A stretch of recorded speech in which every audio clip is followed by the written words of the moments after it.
જય હિન્દ, જય નમસ્કાર મિત્રો. તો સ્વાગત છે તમારું બધાનું આપણા શેર પ્લેટફોર્મ ફોરેસ્ટ વાલા યુટ્યુબ ચેનલના એક નવા વિડીયોમાં.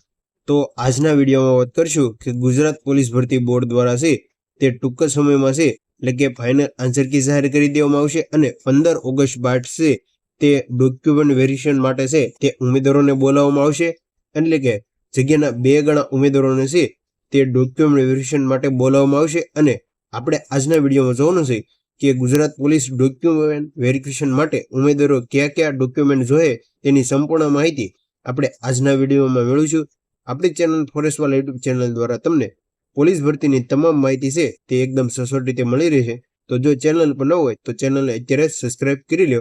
તો શરૂ કરીએ આજનો વિડીયો. તો સૌપ્રથમ વાત કરીએ તો પીએસઆઈ અને એલઆરડી માટે છે તે જરૂરી ડોક્યુમેન્ટ કયા કયા જોઈએ અને લાસ્ટમાં આપણે જોશું કે ધોરણ 10 અને ધોરણ 12માં જે સીસીસી સર્ટિફિકેટ છે કોમ્પ્યુટરનું જે તમામ ઉમેદવારો માટે ફરજિયાત છે તેની પણ વાત આપણે જે ગઈ ભરતીનું જે ડોક્યુમેન્ટ વેરિફિકેશન હતું તેના ઉપરથી આ માહિતી આપણે લીધેલી છે. તો ફટાફટ આ વિડીયોની શરૂઆત કરીએ. તો એલઆરડી અને પીએસઆઈ અગત્યના ડોક્યુમેન્ટ છે.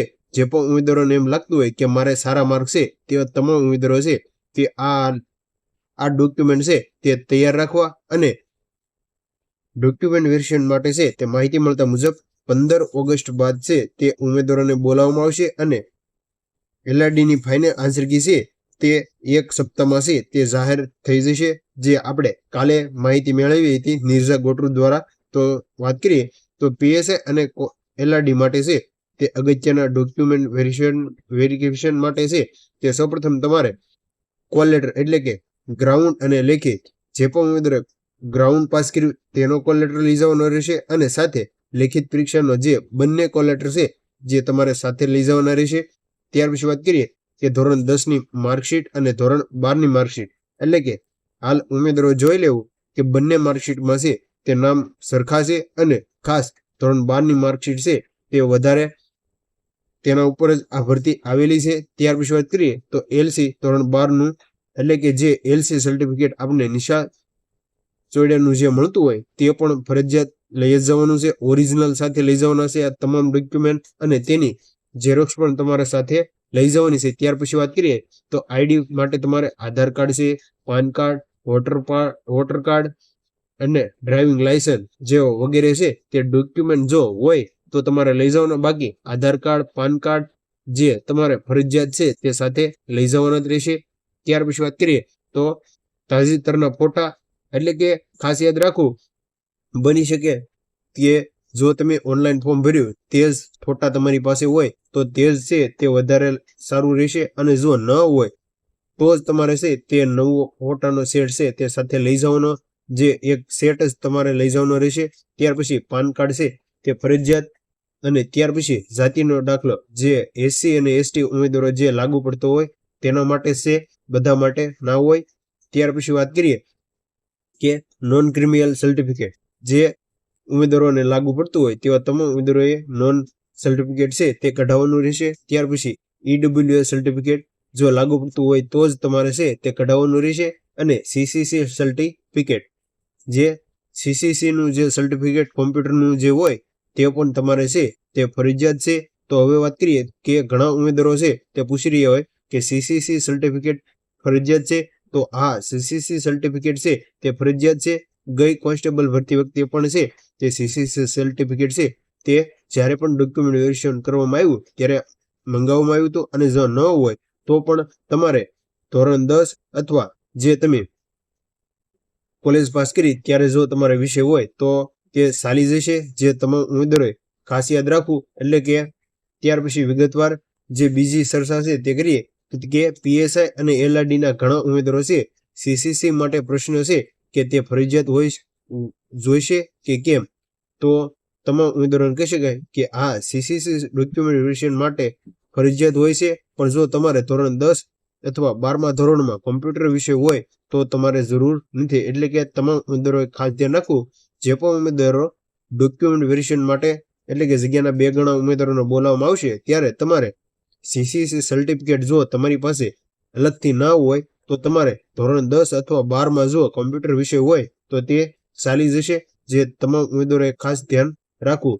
અને જો ધોરણ 10 અને 12 ધોરણમાં કમ્પ્યુટર ન હોય તો સરકાર માન્ય સંસ્થામાંથી કઢાવી લેવું.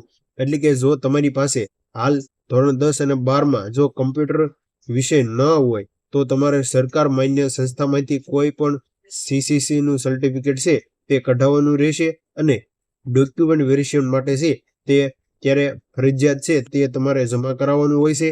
ત્યાર પછી વાત કરીએ તો પોલીસ ભરતીના ઘણા ઉમેદવારોને છે તે દાંત બાબતે પણ પ્રશ્ન છે તે પૂછી રહ્યા હોય કે દાંત તૂટલો છે, દાંત સડેલો છે અને વાંકા સૂકા છે, તો દાંત કાળા પડી ગયા છે, તો દાંત પર ડાઘ લાગે છે, તો શું અમને મેડિકલમાંથી કાઢી દેશે?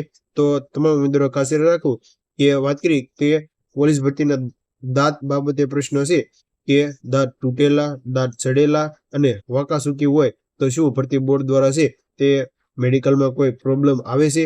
તો આનો જવાબ છે ના, સાવ નોર્મલ ખાલી હોય છે અને ઉપરોક્ત પ્રોબ્લેમથી કોઈને કાઢી નાખતા નથી. એટલે કે જો તમારે નોર્મલ ખામી હશે તો તમારે ઉપલી જે આપણે વાત કરીએ કે તૂટેલા દાંત છે, સડેલા અને વાંકા સૂકા દાંત હશે તો ભરતી બોર્ડ દ્વારા છે તે સલાવી લેવામાં આવશે. અને પોલીસ ભરતી બોર્ડમાં છે તે માહિતી મળતા મુજબ જે આંખનું છે મેડિકલ તે છે થોડુંક હાર્ડ હોય છે, જેમાં આંખ બાબતે છે જેને પણ વધારે ચશ્મા છે તેવા તમામ ઉમેદવારો છે તે હાલ જો ચશ્મા કઢાવવાનો હોય તો તે કઢાવી લેજો.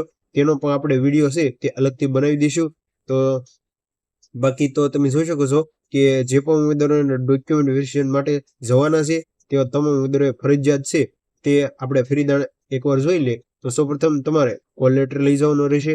ત્યાર પછી ધોરણ 10 અને 12ની માર્કશીટ છે તે ઓરિજિનલ સાથે લઈ જવાની રહેશે અને સાથે ઝેરોક્સ પણ તમારે લઈ જવાની રહેશે. એલસી ધોરણ 12નું એટલે કે જે નિશાળ સોયડાનું છે તે જ તમારે લઈ જવાનું અને સાથે Aadhaar card, PAN card, voter licence વગેરે જે ડોક્યુમેન્ટ છે તે સાથે પુરાવા તમારે લઈ જવાના. અને ફોટા સેટની વાત કરીએ તો જો તમે ઓનલાઈન ફોર્મ ભરતી વખતે જે ફોટો આપ્યો છે તે હોય તો તમારે તે જ ફોટા સેટ લઈ જવાનો છે, બાકી ન હોય તો જ નવો ફોટો સેટ છે તે કઢાવીને લઈ જવાનો. ત્યાર પછી પાન કાર્ડ છે તે લઈ જવાનું. જાતિનો દાખલો એસસી અને એસટી ઉમેદવારો છે જે પણ ઉમેદવારોને લાગુ પડતો હોય તેવા ઉમેદવારોએ લઈ જવો. નોન ક્રિમિનલ સર્ટિફિકેટ જે ઉમેદવારોને લાગુ પડતો હોય તેઓને જ લઈ જવો.